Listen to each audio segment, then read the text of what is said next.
Welcome to the Nipple Chronicles, the podcast where we dive headfirst into the raw and real experiences of women today. I'm your host, Jessica, and I'm here to challenge the norms, stir the pot, and celebrate the individuality of women, while confronting unhealthy societal norms and, most importantly, honoring our authentic selves. So buckle up and get ready to laugh, learn, and maybe even unlearn some of the things you thought you knew about being a woman today. Welcome to episode 7 of the Nipple Chronicles. I am here today with the lovely Maravi Reflecta. Welcome, Maravi. Hey! I love the enthusiasm. We're so excited to talk to you today. Why don't you tell us a little bit about yourself? Oh, a little bit about me. Well, I have recently been divorced. Okay. Finalized last year. Single and ready to mingle? Yes. So she's finding her own independence, figuring out how to maneuver life without a dog. Oh, she's talking about an actual dog for the record, not her husband or ex-husband. Or ex-husband. I guess it could be both. If you were to say, who do you miss more, the dog or the ex-husband? Oh, the dog, 100%. Well, there are great men out there, and we will get into that a little bit of what you're doing to find and call in that beautiful new man, husband number 2. Husband number 2, but maybe not husband number 2 because we don't want to make him feel like number 2. Okay, we should the husband. Okay, yes. Okay, perfect. So tell us a little bit about your backstory, who you are, where you came from, and then we'll get into specifically your marriage and your divorce and how you're navigating your rediscovery now that your divorce is finalized and all of that great stuff. Yeah. So originally from the Bay Area. Okay. Lived in San Jose. And, when you live somewhere like all your life, you just want to be like, oh, F it. I just want to go figure out something new. But I also don't want to be too far from my family and friends. Okay. So I was like, I'm going to come down to SoCal.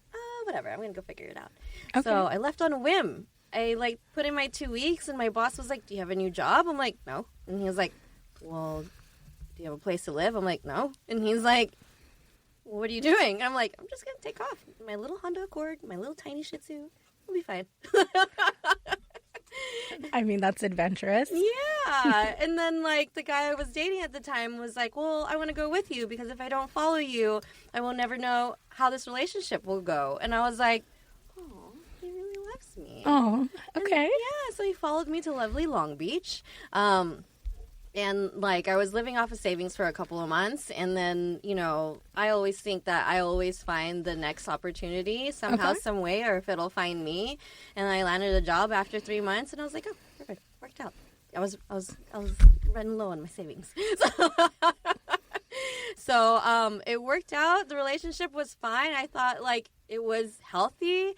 And then we crossed over to marriage. Okay. And then I feel like just our upbringings clashed. Mm-hmm. And since I have, gone through therapy and life coaching, I started to see it.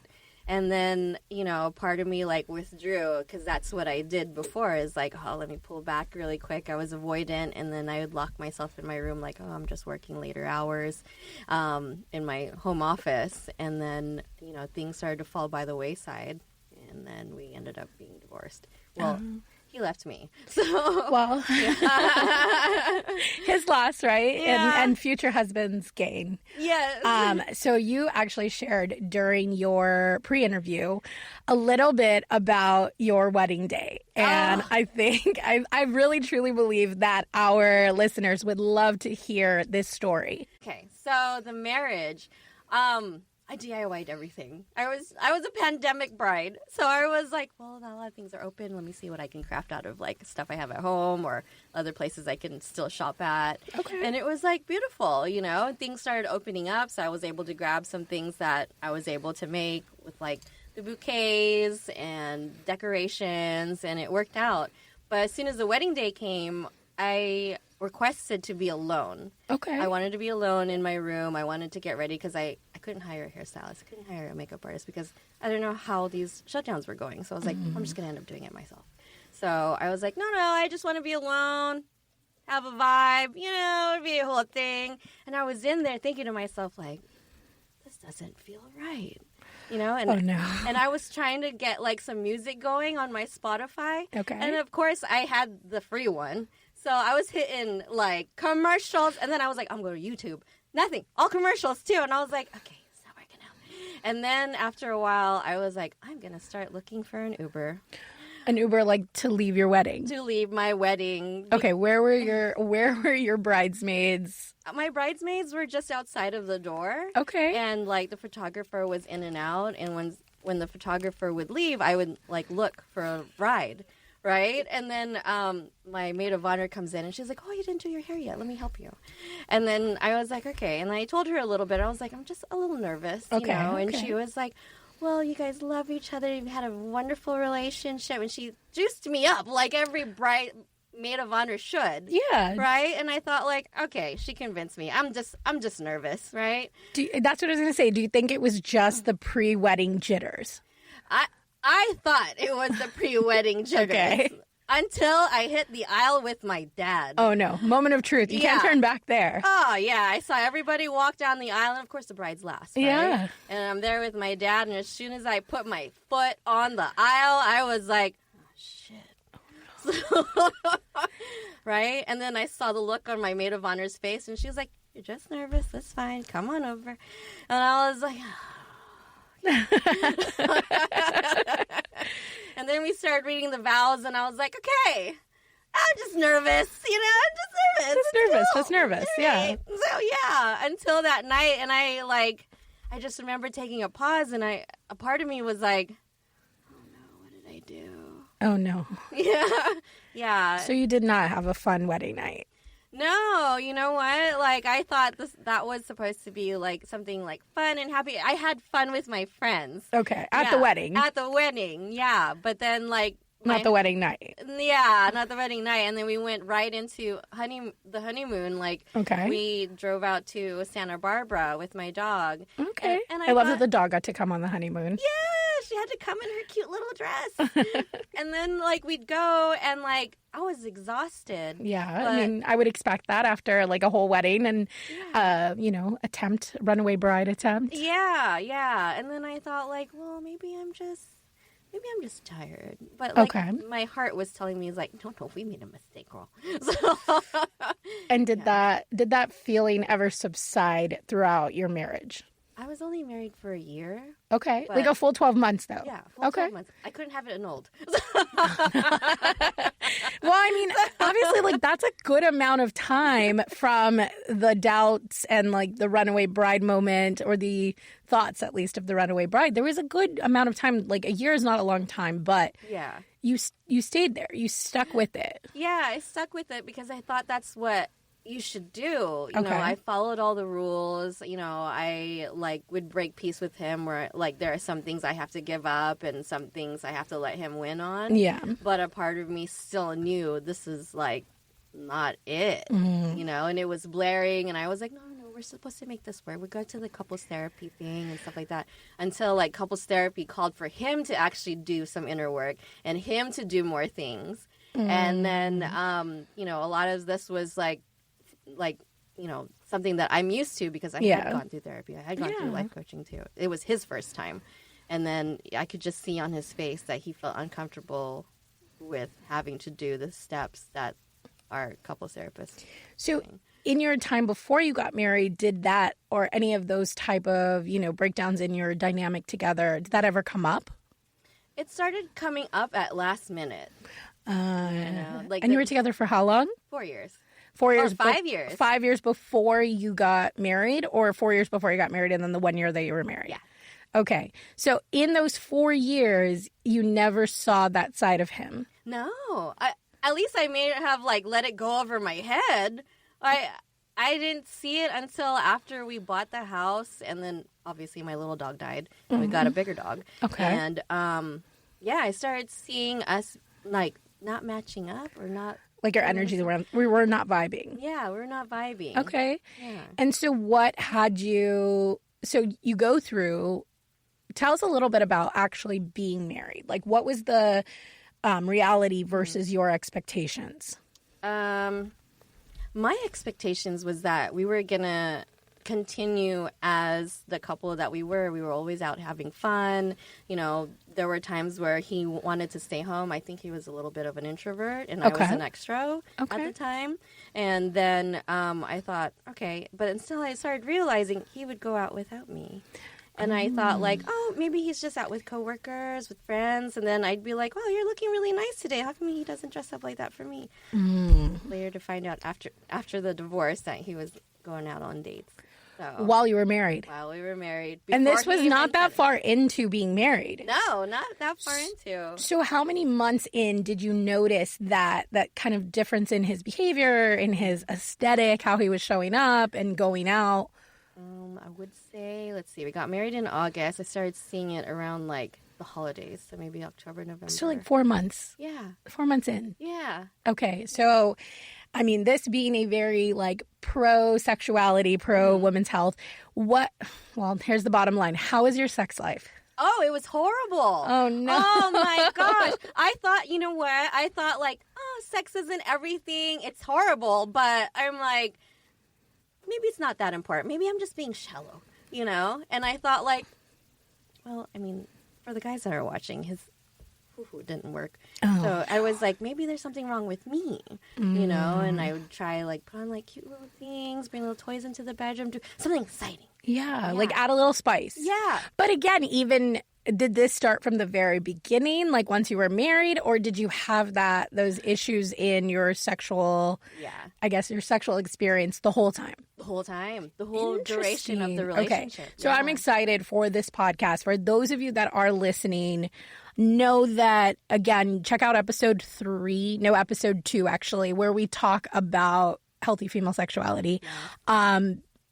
You're allowed to, use your voice and you're allowed to have great sex. Like always, whenever you want, with whoever you want, how often you want. I'm very sorry that happened to you in your marriage and in your relationship. Like 5 years with horrible sex.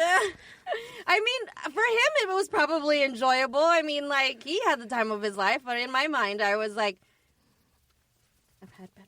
Oh, no. I've had better. So, ultimately, what led to the decision of divorce?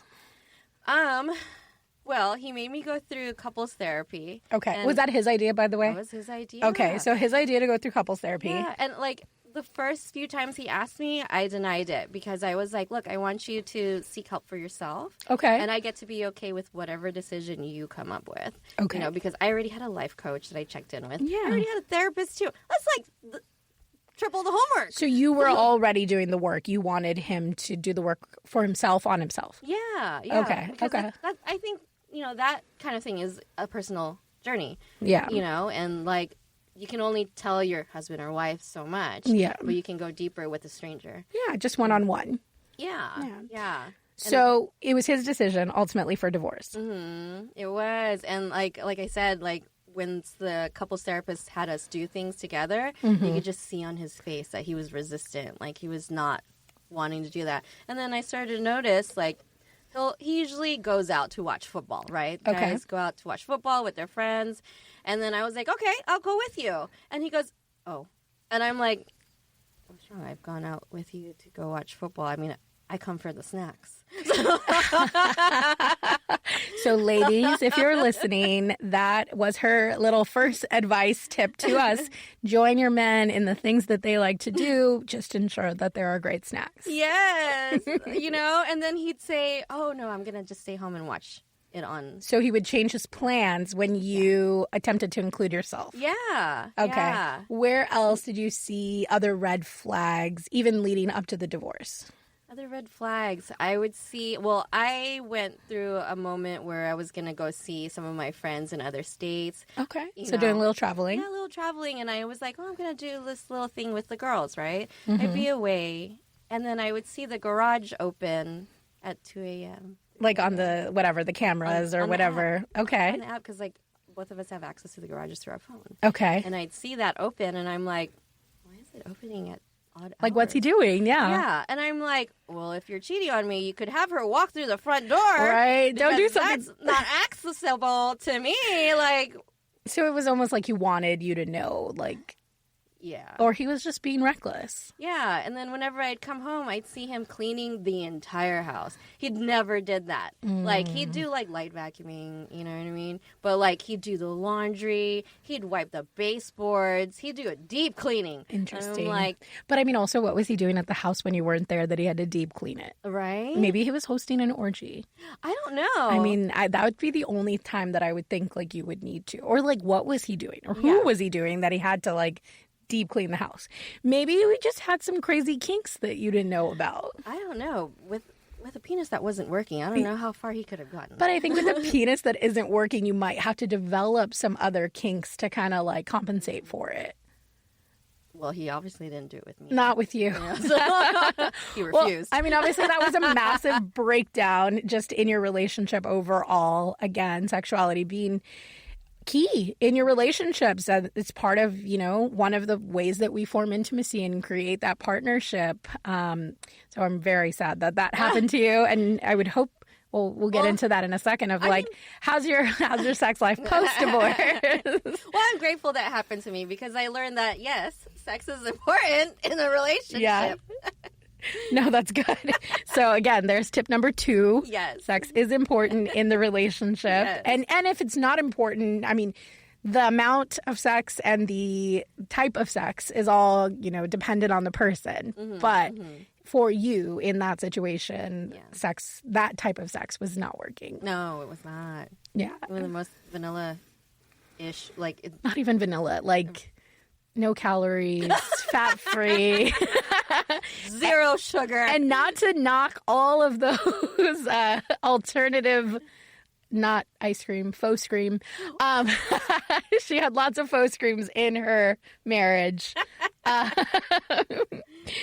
Well, okay, so what do you think were some of the biggest emotional challenges that came up once you decided to divorce? Because I know you had shared during our pre-interview that even after the divorce, you stayed living in the house while the divorce was happening. Yeah, I did.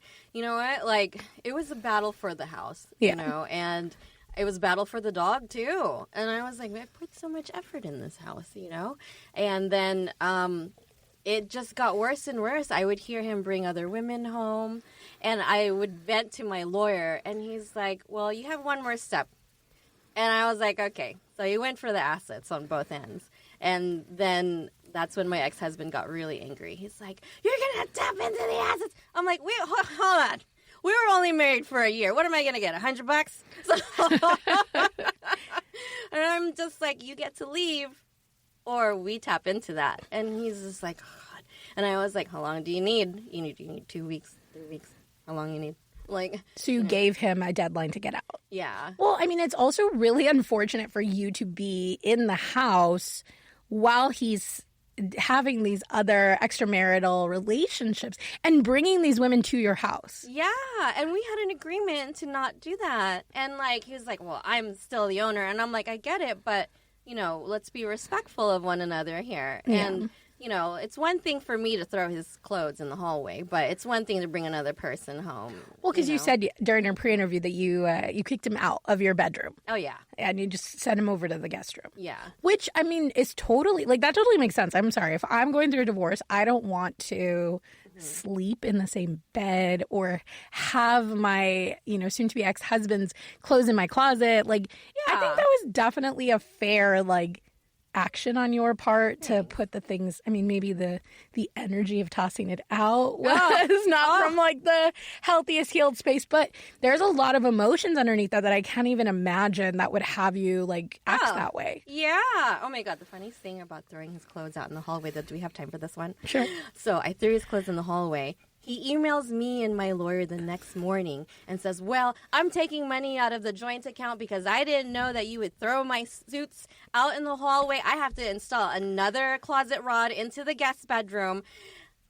That closet rod was $15, girl. That man did not have $15 to hang or to get at Home Depot and put in a closet rod. And I was like, what?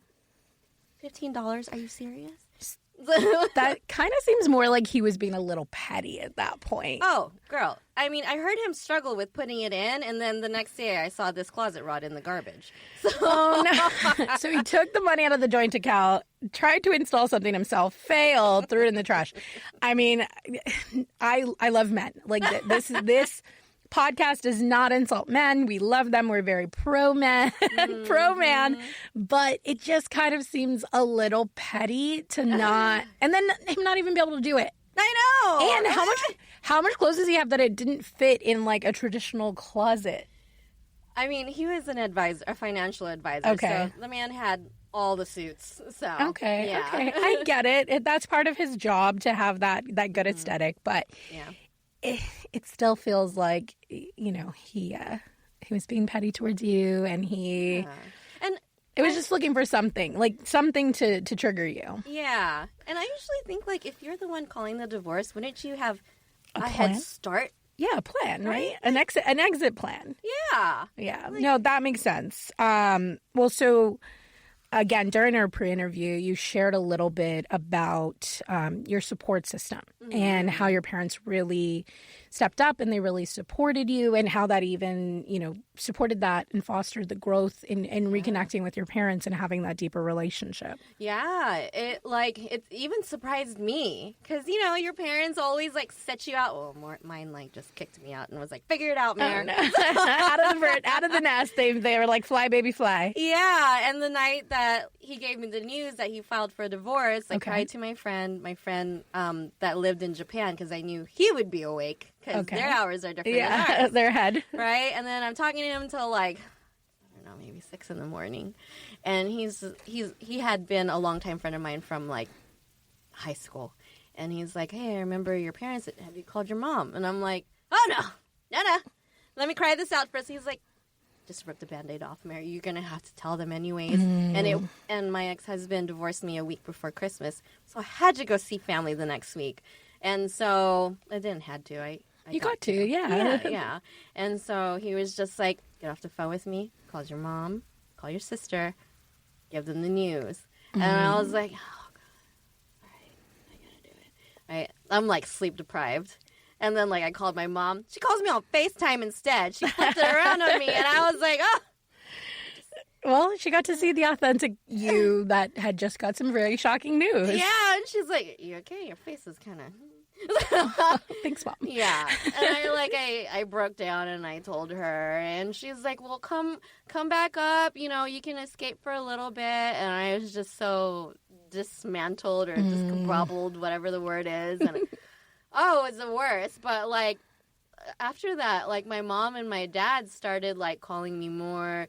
They like offered me some support, and you know, being like raised in an Asian household, they really teach you to go and do shit by yourself. Yeah. First. That independence. Yeah. And I told them, like, you know what? I got this. And I was already in my 30s. So I was like, let me do this first. And if I run a red line where I have 0 left, I'm going to call you. And I'm like, just let me see how I handle this alone. Okay. So, you know, paid off my lawyer. I already had the lawyer on standby. I held my realtor on standby because I already had a feeling. Yeah. You know, I told my realtor what was happening before he even gave me the news. I was calling other lawyers to see, like, which one will fit with my dynamic. And this one was, like, more than willing to, like, hear me out. And so I was like, okay, I'll pick this. I'll pick that. We're great. So... Well, I mean, you're a smart woman, and you definitely prepared. Nobody ever expects less than a year into divorce, or less than a year into marriage that they got to start thinking about divorce. Right. But I mean, obviously, it's great that you were able to rely on your parents and even, like we said, foster that relationship. Yeah. Because that emotional support system is crucial for all of us at any point in our life. Yeah. Yeah, it even surprised me. Yeah. You know, just to be in connection with my siblings and my parents, I was like, that's a connection that I had been wanting, like, most of my life. Yeah. So it's kind of the triumph that comes out of the tragedy. Right. And not that, again, like, there's so much triumph and so much, like, that you've learned in that process. And obviously our listeners who are either in that space or on the other end, like you can definitely see, what takeaways there are. And that's a beautiful takeaway. Yeah. So the next question I would have then would be, what do you feel like as far as like your identity? How did that shift now that you are a sexy divorcee? It shifted a lot, like I did some more inner work with an emotional intelligence training for, oh my God, I think it was 8 months. Yeah. Yeah, like it was 8 months of that. And like it brought me to my knees. It like reached like parts of my soul that I didn't know I was still angry at or holding on to. Yeah. And I was like, this is a whole other type of training. I don't know what kind of woo-woo this is putting in me. But like as soon as I completed it and graduated, I was like, oh my God, I get it now, and like it has made me be more confident in how I talk to people, especially navigating the dating scene. Girl, dating scene right now. Okay, I cannot. There's some guys that will like go there in the conversation, and I just blew the door off and was like, all right, we're going to talk about this now. So do you feel like post-divorce and everything that came up with your ex-husband, do you jump into that sexuality conversation pretty early on and really get raw with the men, obviously between your divorce, the lack of great sex life, the emotional challenges you faced during your divorce, and then even now, like that you're on the other end of your emotional intelligence work. What do you... Oh, I play around with it a little bit. Okay. I get really creative. Okay. Like there was little things that my ex-husband would hate, like me stirring my coffee with a chopstick. I was just like, why is this a big thing? And so what? I stirred my coffee with a chopstick. It wasn't a big deal. Well, I feel like if you grew up in an Asian household, you had the chopsticks handy. Yeah, and he would like be so annoyed if I cooked stuff with chopsticks. I'm like, that's just what we do. You scramble your eggs with chopsticks. That's how it's on the pan. That's how I cook it. Yeah. Yeah. And so I'd ask like whoever I'm dating, I'm like, okay, serious question. How do you feel about me stirring my coffee with a chopstick? So right away. So ladies, again, there's tip number 3. When looking for a husband, the right husband, make sure that he finds your cute quirks and cultural differences enduring. Yeah. So you had mentioned obviously growing up in an Asian household. Who are you attracted to? Like, who do you date? The exact opposite. Okay. Yeah. What would be the exact opposite? You know what? I didn't know I had a type until someone pointed out I had a type. Okay. So tell us your type. Yeah. So they have been... Right now, I think I'm going through a moment because sometimes they're like, not sometimes, but a lot of the times they're tall. Okay. They've got a beard going on. Okay, tall and a beard. We got this. Okay, guys, if you're listening and you're taking notes here, she likes tall men with beards. Yeah. But then they have like the most interesting jobs ever. Okay, so she wants you to have a creative job. What else? Yeah. And I don't know. They're goofy. Okay. Like a lot of them like to have fun. They're very like playful, energetic. Do you like... Yeah. So he was a financial advisor, you said? Okay, so very much like the, left brain, right brain? Which one? No, left brain. Analytical, very like into numbers, straight-laced suit guy. That was your ex-husband? That was my ex-husband. But then I felt like he put up a front with me. Okay. Because he would be playful. Okay. And I was like, are you only being playful because I'm playful? Maybe. He was trying to match your energy. Yeah. And I was like, this doesn't feel authentic, but okay, we'll just roll with it. Maybe he's trying something new. So potentially red flags all along for you in the 4 years leading up to the marriage. Right. Oh, wow. So, I don't know. But anyways, like back to like my type of guys, like that's the characteristics I've been realizing, like hitting the dating scene. They have got like now, like they have like oddball jobs. Like the last guy I was out with, he was a distiller, so he made booze. A distiller, like at a brewery or like vodka or beer? Whiskey? Did they distill? I was going to say, did they distill whiskey? I'm not an avid like drinker to know about like the distillation process. Yeah, but he did like gin and like this aquavit thing that put hair on your chest. Like, it was, they're pretty strong things. Okay. I don't know too much about that world, but I've tasted it enough where I was like, oh, Annie. Wow. Okay, so now that you're in this rediscovery, have you had... So when was your divorce finalized officially? July last year. July last year. Okay, so July 2023. Yeah. So it's almost coming up on a year now that you've been single and mingling. How's the mingling gone? Have you had any dating, like, long-term or serious? Has it all just kind of been playful and, you know, casual? There was one I thought that, like, locked me down. Okay. But it was short-lived. It was only 3 weeks. Okay. Wait, from 3 weeks from inception to end? Yeah. Well, no, like, we dated 3 weeks before that. So, like, I guess total So like 6 weeks. 6 weeks. Yeah. Okay. Yeah. Like, right when he made it official, I was like, isn't this kind of, like, soon? Like, I've only gone on in a couple of days. So you didn't even have 2 periods while you were dating him? Yeah, no. I had 1 period. 1 period. Yeah. And then, like, I thought, like, this is kind of fast, but all right, let's try it out. Sure. Okay. You know? Okay. So it's okay. We'll just call him your rebound, right? Like, he was a good rebound.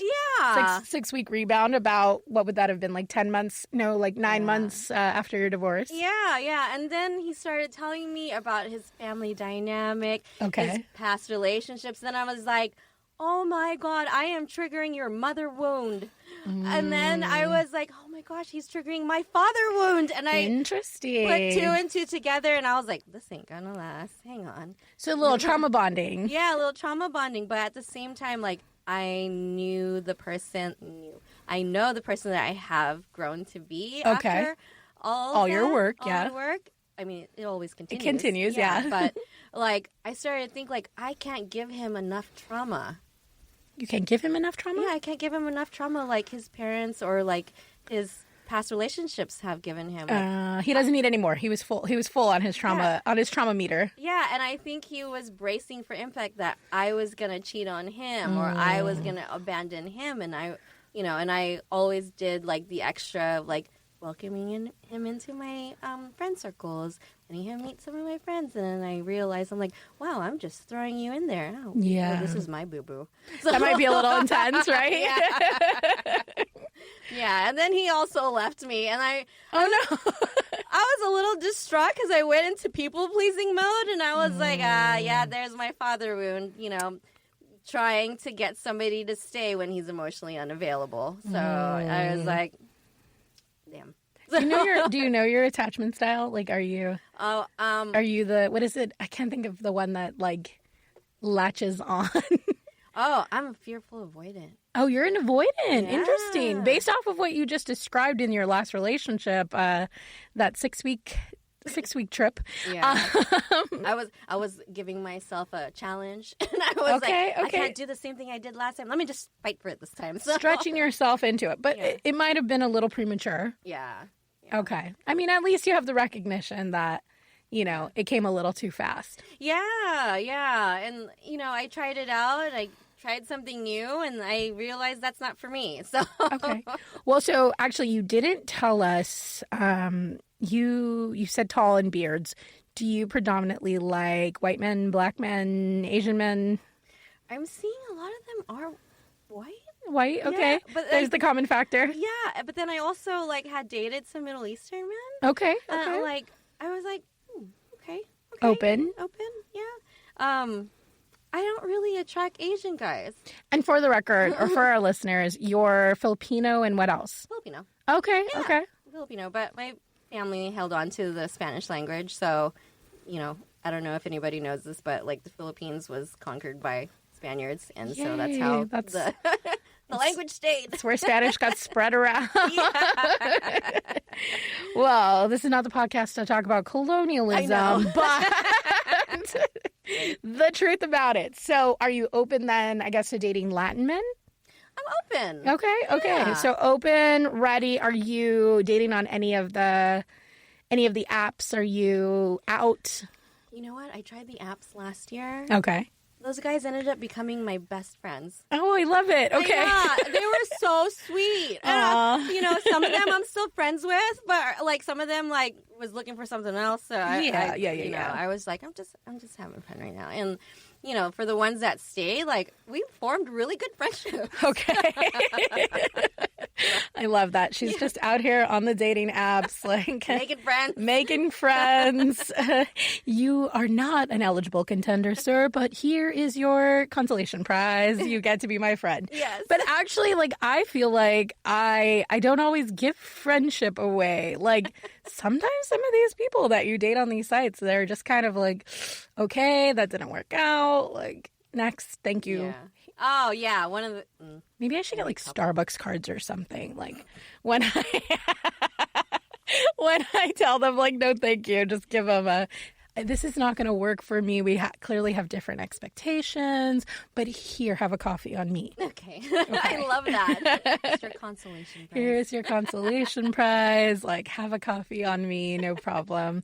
But actually, I definitely noticed that prior to me doing my own emotional intelligence work, I definitely would I would pay for things more. Like, I don't know, again, my wound of like not receiving. So just learning to like not be open to receiving. Oh. Yeah, so that was a big one for me.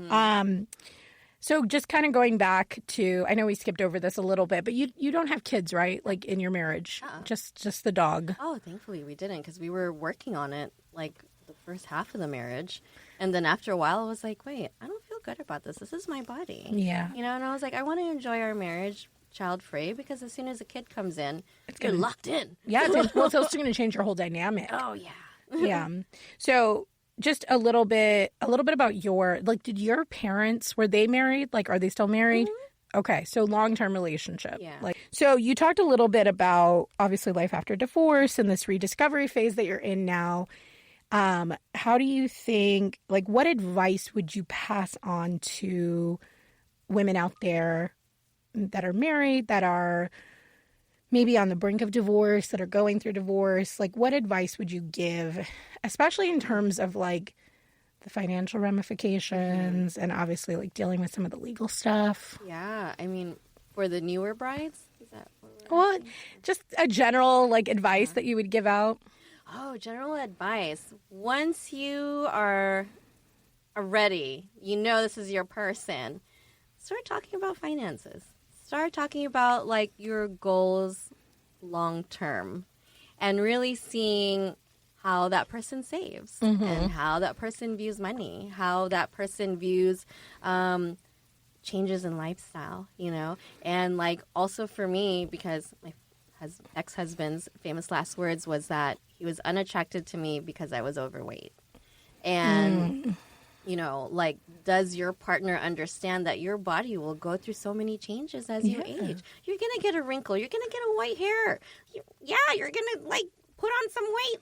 You know what I mean? But especially if you have kids. Yeah, but are they going to be there to support you, like, meal prep for you? Or be like, hey, babe, let's go on a hike. So what I'm hearing is communication and, you know, like definitely make sure you're communicating about finances, about health, and even about family. Yeah, like all of the above. And once you're ready to cross that line and walk down the aisle, talk to a divorce attorney. I know people like are usually like, oh, no, you're going to bring that into the marriage. There's things to think about. I'm like, yeah, you know what? In this day and age, it is something to think about, because you can't really just trust the 6'5", blue eyes and finance guy. He will also F you over. Oh, no. Because he knows a lot more than you do. So would it be advisable just to, maybe not a divorce lawyer, but like a lawyer who specializes in that, and knowing, you know, having that prenup or having like that, whatever it is, that document in place to support? Because I know that there's a lot of people that don't understand that a prenup is a precautionary, like, legal document. It doesn't mean, oh, you're going to get a divorce. It just means in the event that these two humans who are merging their assets do not work out, everyone's protected. Yeah, and it protects you from him, or him from you, or her from her, him from from yourself, from each other. Yeah, and also prevents like you from doing something stupid. So, you know, like I know it's like not something that people usually want to talk about before walking down the aisle, but it is, you know, it's the reality of life. Like nobody's really staying together forever until they grow old anymore. Well, and if you do stay together and it is forever, like that document was like nothing, right? It was there. And it's so interesting because I was actually having a conversation with another prospective guest. And well, no, we already recorded her episode. And we were talking about the end of life stuff. And, you know, her husband's older and she kind of got a little like, oh no, like, oh, don't say that. And I'm like, well, this is the thing. The reality of it is if you don't protect yourself and put something into place, protect your relationship, protect your assets, somebody else will dictate it for you. Yeah. And in your case, it was your ex-husband who dictated a lot of what happened with the sale of your house, with, you know, everything. And I mean, I'm so proud of you. And I love knowing and seeing, you know, how you're rebuilding and what you're creating, obviously new job and new apartment and all the great stuff, potentially new puppy, you know, we were talking about that earlier too. But rebuilding and reclaiming, you know, yourself in this rediscovery phase. Yeah. And, you know, so excited to see as you continue to grow and blossom into, you know, the lovely flower that you are and be able to show that with the world as you're attracting these beautiful men into your life. Yeah. So, and being weary and being protective, but also like being open. Yeah, being open. Haven't done anything like in a while, so I'm just like, oh, well, I'll try that out, see how that goes, and then pull back and be like, yeah, no, we're not doing that again. Nope. Yeah, no, I love it. I love it. So what would be your biggest takeaway from this whole experience? Because this has been, the last 3 years that you've been dealing with all of this? Oh, year. Well, year divorce, year. So you were married 2 years ago then? Yeah, we called it off end of 2022, Christmas 2022. Okay. So then 2023. So you got married like the beginning of 2022. 2021. End of 2021. August 2021. Okay. Yeah. So, about 3 years almost that you've been kind of dealing with all of this. Yeah. So what do you think has been your biggest growth point? My biggest growth point? Well, one was doing an emotional intelligence journey. Okay. I have never explored my soul that deep. Okay. So some deep soul work. Yeah. But with people. It's not one-on-one. I was with people. Okay. So she thrives in the group setting. Yeah. And the biggest breakthrough was learning that, things can sound taboo and it might sound selfish, but it's my life. At the end of the day, I get to go to sleep. Like, I get to be, like, living my life. And if somebody doesn't like how I stir my coffee with a chopstick, then you don't get to be in it. No, that is big. That is big. I know you giggle about it, but like that is big. Like when you commit to knowing yourself and really like doing the work on yourself, you see that this is who I am, like authentic, raw, like, and if somebody doesn't like it, like really that's their business. Yeah. And you get to create the boundary. Right. And if they like make it sound that bad that it irks them, I'm like, well, here's the door, you can walk through it. You know, that was another breakthrough for me, where I never opened the door for someone to leave. I would always please them, change myself, so then that way they wouldn't have to complain about anything. Well, I'm glad that you found that space. I'm glad that you are in that like heightened rediscovery with ownership and responsibility and really integrity. Like never sell out on yourself. Oh, yeah. Yeah. So any fun last messages to the listeners as we wind down this episode? Oh, my goodness. We went through some pretty deep things, but in the end of the day, like, have fun with life. Life is a game, you know, and you get to play in it, and other people get to play in it with you, but you get to know which pieces you get to move off the board. So. That was some very solid advice there. Yeah. So everybody enjoy, play the game, have fun, and, you know, come back for the next episode and Hopefully we'll have Maravi on another episode in the second season. But thank you so much for coming by today. Oh, thanks for having me. I appreciate it. Well, stay tuned for our next part, which is called Women Demystified, where men are able to actually jump on and submit their questions to us. So hold on just one moment. So welcome back. We are here in our section, very special section for the fellas called Women Demystified. I have opened it up on my social media and on my Spotify for people to submit questions.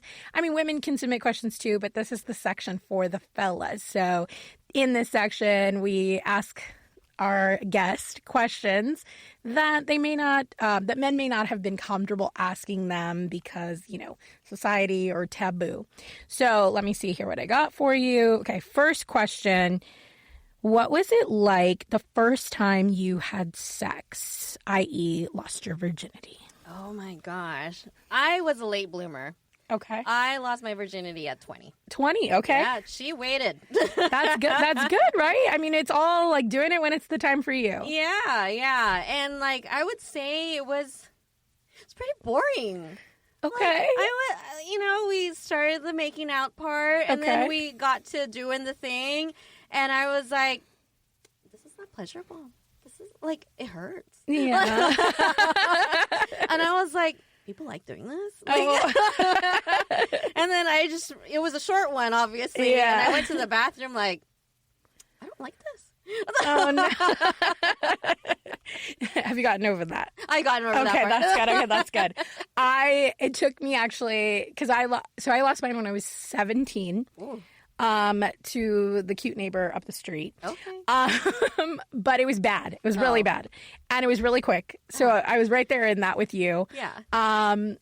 It was in my childhood bed. Again, because I'm 17. It was the summer between between junior and senior year. Yeah. But it was so fast and, did it and was like, wow, okay, that was horrible. I waited a whole year before I did it again. Oh. Because I was so grossed out by the idea of a human inside of my body. And I mean, not even to get into the energetic ramifications now that I look at in my adulthood of who am I taking in and what is their energy? But on a very simple, primal child, old enough, teenage level, it was ugh, gross. Why did I do that?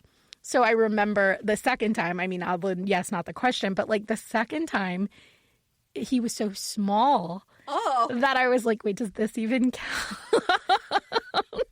So I honestly feel like those first two were both on the smaller side. Okay. That I joked that I didn't actually lose my virginity until I slept with the third guy who definitely came prepared for the occasion. Yeah.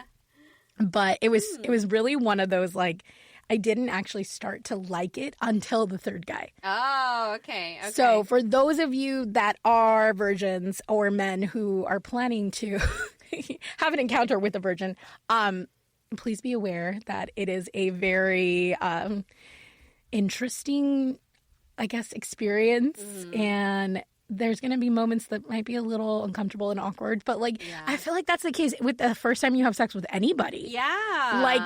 Even now as an adult, in my 30s, there's still times where it the first time it's great, oh, my God. And then it's almost oh, how do we follow that up? Yeah. Or it's horrible. But it's horrible and it gets better. It's horrible, it gets better. You talk, you communicate.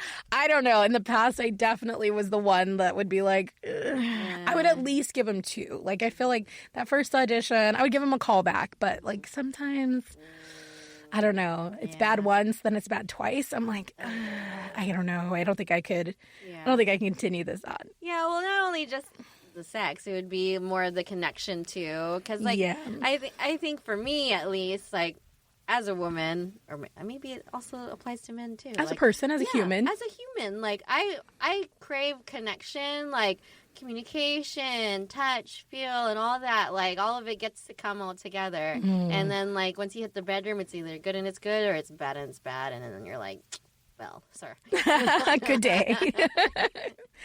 Well, okay. So thank you for sharing your experience. Again, raw, unfiltered. That's what we pride ourselves here on the Nipple Chronicles.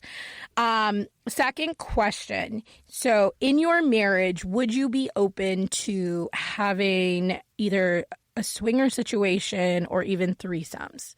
I mean, obviously, I don't know if that happened in your last marriage, but like moving forward, would you be open to that in your marriage? No, I think the swinging and the, threesome thing is meant for singles. I feel like it takes a very strong couple to be part of that, or a very strong marriage to be one with that. You know what I mean? Or maybe that's just the lifestyle that they're into. I've come across other couples where they weren't filling each other's cup like in the bedroom, but they were both okay with sleeping with other partners as long as the other one said where he or she was. Okay. So still communication, which we talked about earlier on the episode. Or who they're with, whatever. You know what I mean?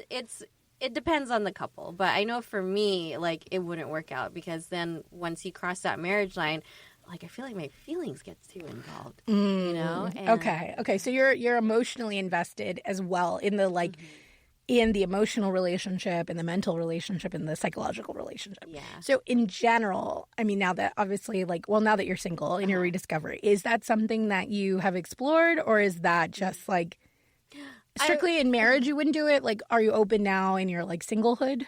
In my singlehood, we'll have to see where the sale kind of goes. I know I've opened it to it before, but tried it a couple of times. Okay, this is fun, but I won't be doing this all the time. Yeah. So it's to be explored again. But obviously, I'm a little bit older now and I'm more tamed. So okay, but also for those listeners that are, we'll put quotations around it, but who are older, feel free to explore. I don't think you need to be tamed. Just have fun, enjoy yourself, enjoy your sexuality. Yeah. And I have an episode in mind for the next season.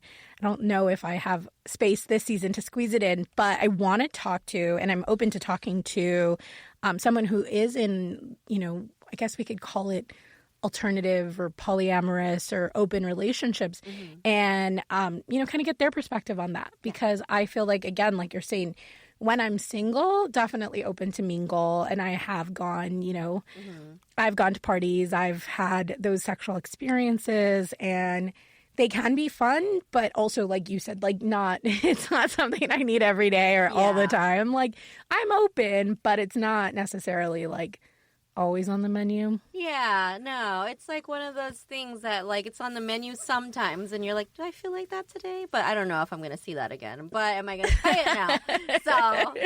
So we'll see if that actually circulates back onto your menu. Stay tuned. We'll do another interview and check in with her as she continues through the rediscovery of herself. So thanks so much for playing along and answering the questions. And again, thanks for being on episode 8 of the Nipple Chronicles, Untying the Knot. Thank you for having me. We really appreciate you. Have a great one. Before we wrap up today's episode, a big shout out to our wonderful sponsors, the Village Workspaces. Whether you're an entrepreneur, freelance, or creative soul, the Village Workspaces are the perfect environment to foster creativity and productivity. With state-of-the-art facilities and a community that thrives on collaboration, it's more than just a workplace. It's a place where ideas grow and connections are made. Visit the Village Workspaces today to see why it's an ideal spot for anyone to push the boundaries of what's possible. And remember, when you mention the Nipple Chronicles, you'll receive a special offer on your first visit. Make your next big move at the Village Workspaces, where your potential meets opportunity.